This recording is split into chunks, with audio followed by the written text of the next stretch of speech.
आपको आपके बच्चे पर ध्यान देना होगा, आप इसके पापा है ना। वेट, आप यहाँ पर फोन किससे पूछ के चला रहे हैं? केविन, तुम यहाँ पर फोन चलाने आए हो? ओह नहीं स्वीट हार्ट, मैं तो बस इंस्टाग्राम पर प्रोफाइल चेंज कर रहा था। ओह, मतलब तुम हमारी इंस्टाग्राम पर मैचिंग प्रोफाइल पिक्चर्स हटा रहे हो? वो नहीं स्वीट हार्ट, एक्चुअली वो ऑफिस में मेरी एक दोस्त है सितारा, तो उसके साथ थोड़ा मैचिंग। ये सितारा कौन है केविन? हेलो, आप लोग को समझ नहीं आ रहा क्या इधर? आपका बच्चा पियून के बच्चे से भी कम नंबर लाया है, और पियून का बच्चा तो हमारी क्लास में भी नहीं पढ़ता। तो पियून का बच्चा ऐसा क्या करता है? वो तो नहीं पता मुझे, लेकिन जहाँ पर भी पोछा लगा हुआ रहता है वो वहाँ की जमीन चाट लेता है जाके। देखो वो आया। कितना मस्त करा यार इसने। वो तुम कहाँ जा रहे हो? तुम बस घर की जमीन चाटोगे। मुझे ऐसा लगता है इस बच्चे को दिमाग की कोई प्रॉब्लम है। ओ, दिमाग की प्रॉब्लम, जब भी इसके नंबर नहीं आते हैं। हाँ, इसकी ट्यूशन लगवा देते हैं फिर। हाँ, जैन मैम के यहाँ डन करते हैं। नहीं, चंद्रेश जी के यहाँ भेजते हैं। अरे आप लोग का दिमाग खराब है क्या? मैंने बोला इसको दिमाग की प्रॉब्लम है, आप लोग कोचिंग की बातें कर रहे हो। वैसे चंद्रेश जी के यहाँ भेज सकते हो कोचिंग, पढ़ाते बड़ा मस्त है। अगर वहाँ पे आपका बच्चा कोचिंग जाएगा तो मैं तो उसको पूरे फुल नंबर दूंगी, मेरी तरफ से थूक लगा के फुल गारंटी।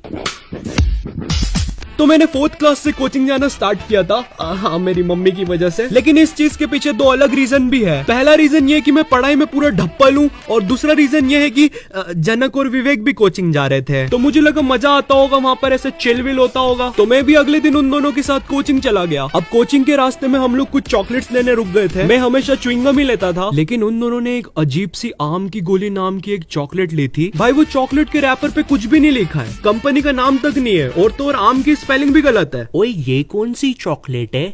ये चॉकलेट नहीं है, ये तो है आम की गोली।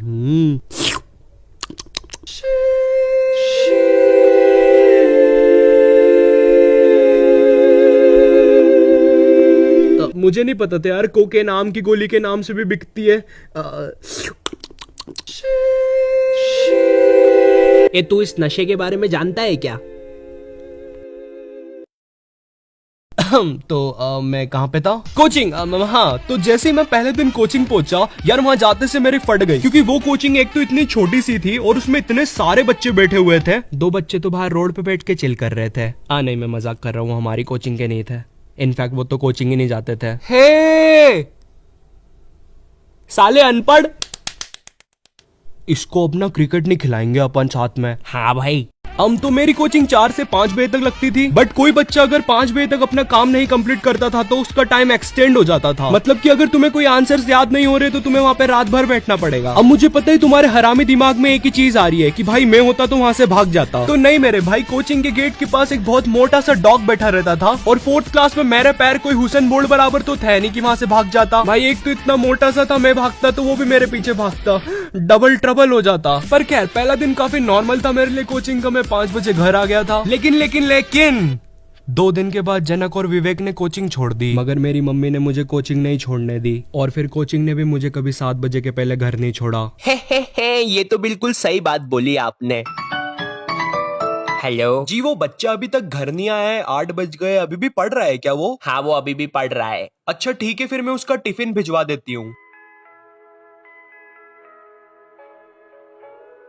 2 बजे तक स्कूल, 4 से 8 बजे तक की कोचिंग, और फिर सो जाओ। 1 नंबर की झंड जिंदगी।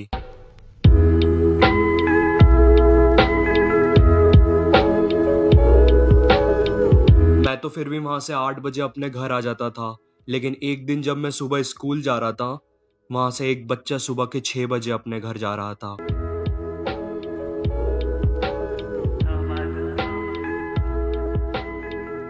सच बता रहा हूँ, उस कोचिंग ने मेरा जीना हराम कर दिया था। मगर फिर मेरे दिमाग में एक अल्टीमेट आइडिया आया। अबे यहाँ क्यों मूत रहा है? तू नालायक था ये तो हमको पता था, लेकिन तुझसे ये उम्मीद नहीं थी। अब चल तू घर, तेरे को बताती हूँ मैं। लेके जाओ इसको, पूरा कारपेट खराब कर दिया मेरा। अब कभी लेके मत आना इसको इधर।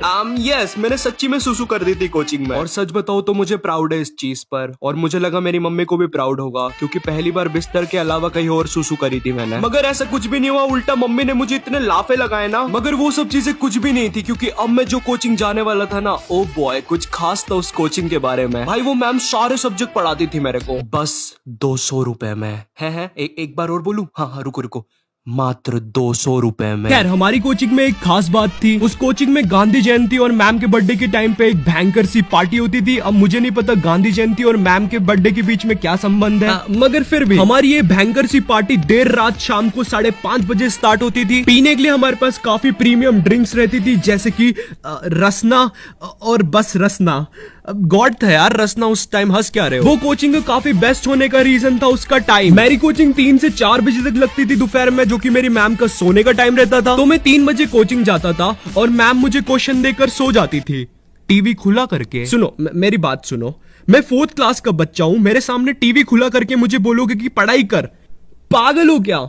नहीं, पागल हो क्या? और तो और भाई, मैम की टीवी में इतने मजेदार चैनल आते थे ना भाई, मैंने घर पे आज तक वो चैनल्स कभी देखे तक नहीं थे। ओह वाओ, ये कौन सा चैनल है? ले जाइए फुल रूपा की मजेदार चड्डी, फुल इलास्टिक मजेदार चड्डी पहन के एकदम मजा आ जाएगा। बहन की है, बच्चे देख क्या रहा है, डायल कर 00100। नहीं डायल किया तो तेरी भी बहन की। नहीं, इसको बदलो, गलत चैनल। तो मैं कोई सा भी चैनल लगा के रैंडमली देखने लग जाता था, क्योंकि टीवी तो म्यूट रहती थी। अपने इस आनंद को एक लेवल और बढ़ाने के लिए मैं मैम के बच्चे कुछ स्नैक्स भी ले लेता था, जो मैम दोपहर में खाते खाते सो गई थी। तुम्हारा नहीं पता, मगर मेरी तो फुल दोपहर बन जाती थी। फिर 4 बजे समथिंग मैम के उठने का टाइम होता था। अब उस टाइम जो क्वेश्चंस मुझे मैम ने नींद में दिए थे, वो 10 मिनट में करने की तो मेरी औकात थी नहीं, इसलिए मैं बुक खोल के रैंडमली कोई भी 3 क्वेश्चंस उठा के सॉल्व करके मैम को दिखा देता था। Easy shit. और वो मैम मान भी जाती थी। भाई, इनको ये भी नहीं मालूम ये फीस किसकी ले रही है। कोचिंग के टाइम अगर मैं इनके साथ 3 से 4 सो भी जाऊं ना, भाई इनको नहीं फर्क पड़ रहा, 4 बजे मुझे चाय और पार्ले जी बिस्किट खिला के घर भी भेज देगी। पर खैर, वो चीजें मेरी एग्जाम्स में दिखती थी। फिर ये सब होता था और फिर से मुझे कोचिंग जाना पड़ता था। मतलब मैं एग्जाम्स में फेल होता हूँ, फिर कोचिंग जाता हूँ, फिर एग्जाम्स में फेल होता हूँ। ओ फक, मतलब मैं एक इन्फिनाइट टाइम लूप में फंसा हुआ हूँ,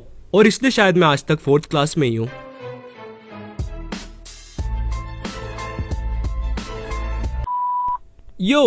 इस वीडियो के लिए बस इतना ही। और वीडियो पसंद आए तो एक लाइक मार देना, और कमेंट करके बताओ अगर तुमने भी अपनी कोचिंग में कुछ ऐसी हरकतें की हो तो। मुझे तो नहीं लगता तुम लोग भी मुझ जितने डम्ब हो, मगर फिर भी इस वीडियो के लिए मैं कोई लाइक एम नहीं रख रहा हूँ। इस बार तुम लोग मुझे बताओगे तुम लोग कितने लाइक कर सकते हो। और इस वीडियो को अपने इंस्टाग्राम स्टोरीज में शेयर करो, मुझे टैग करो, और मौका पाओ मेरी अगली वीडियो में एक शाउट आउट पाने का। And in this video shout out to 1 by Aryan. And मैं मिलता हूँ तुमसे नेक्स्ट वीडियो में, तब तक के लिए bye. By the way subscribe.